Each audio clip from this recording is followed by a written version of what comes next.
Good day everyone! Welcome to this video. Ako di ay si Mario Felsason. I am 23 years old. I am a 1728 level of Pastor Ian and Pastora Ching. Under ko sa network ni Ate Bonnie and I am in the leadership of Ate Ash. Our topic for this day is about the importance of spirituality. So before I start, unsa dayon ang spirituality? Spirituality refers to the connection and relationship with both God and man. So, some people claims that they are spiritual person, yet wala sila nagakonect kay Lord. So, unsa na siya nga spirituality? Basing kalag-kalag na siya. No? Spirituality is not occasional.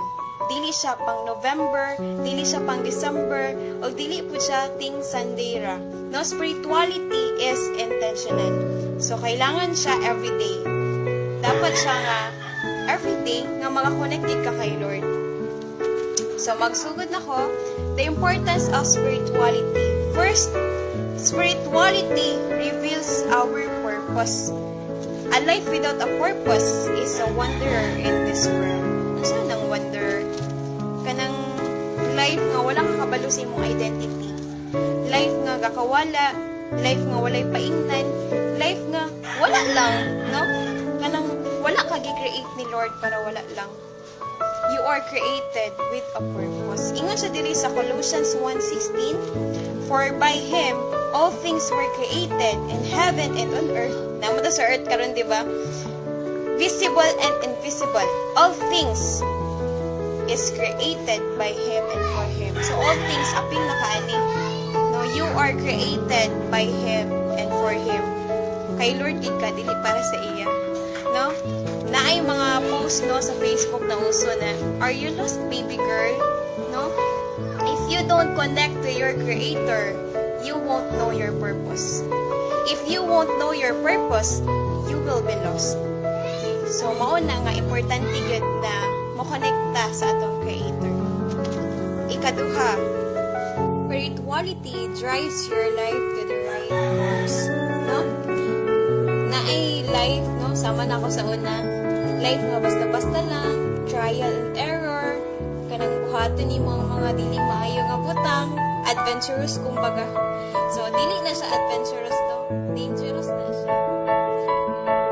Usahay, no? Kaya kanang ginablame nato si Lord sa atong mga guba nga life. Ang atong guba nga life, bunga rapod na siya sa atong wrong decision, sa atong mga wrong actions. No, life is about letting God use you for His own purposes. Not you, but not vice versa, using Him, no, for your own intention. Usahay, ginahimo nato si Lord nga genie in a bottle, na kanabitong tawagon nato siya og magwista. No? Our wrong intention will always lead us to destruction. No, mao na nga dapat si Lord ang mogamit nimo, dili ikaw. If you let God drive your life, if you let God use you for His purposes, He will lead you to beautiful destination. Mao na nga, sakay na. Si Lord lang ipadrive sa imong life. O sure na, dili ka mabangga. No? Sure nga, mapaingon gid ka kung asa gid ka dapat mapaingon. Ikatulo, spirituality activates God's favor. No? Basta blessing, abtik na dayon kaayot na. Ingat siya Psalms 24, verses 4 to 5. Only those whose hearts and hands are pure will receive the Lord's blessing. So, pure ba imong heart? No? And have a relationship with God, their Savior. Na kay relationship kay Lord. No, relationship with Him will activate His blessings. Mao na nga, kung mangita man ganing ka, uyab, nabala ka kay handod ka ng single, gihapon ka. Kung makikrelasyon man galing ka, kay Lord na lang. Dili pa kabiyaan, napaka-blessing. Of course, dili kita mag-after sa blessing, ha? Mag-after ta sa atong relationship kay Lord. So, ikaupat, spirituality will prepare you for eternity. Look, mag-prepare sa eternity. So, na, mamatay na ko, ani? So, dili man siya inana. Sad to say, people died unprepared. Ecclesiastes verse 9, ingon siya dire, death comes to all. No? So, dili gid nato ma-prepare ang kamatayon kay unexpected man siya nga moabot. But we can prepare for our eternity. Nganong mag-prepare pa man ta sa eternity? No? Romans 14:2, one day you will stand before God and He will do an audit of your life, a final exam before you enter eternity. No? So, naa po day exam, no? Abi, og sa eskwelahan ra nay exam.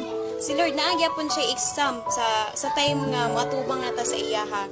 Og dapat before ta matubang sa iyaha, dapat nagkinabuhi kita nga naay purpose aning kalibutan. Kay the greatest tragedy in this world is not death, but a life without a purpose. So, maong na siya, maong importante kayong spirituality. Ako lang i-summarize, no? First, spirituality reveals our purpose. Ikaduha, spirituality drives your life to the right course. Ikatulo, spirituality activate God's favor. Ikaupat, spirituality will prepare you for eternity. So, mao na siya ang mga importance sa spirituality. If wala pa kabalo sa imong purpose, o wala ka kabalo sa kapaingon, or kung wala pa kay relasyon kay Lord, no? O gusto ka mag-prepare para sa imong eternity, nakauban si Lord, no? How you live your life today, it will determine kung asa ka sa imong eternity. So, if you want to connect, you can comment in this video, you can PM me. No, we would like to help you, guide you na makailagid ka kay Lord. And thank you for your time watching this video. Thank you and God bless.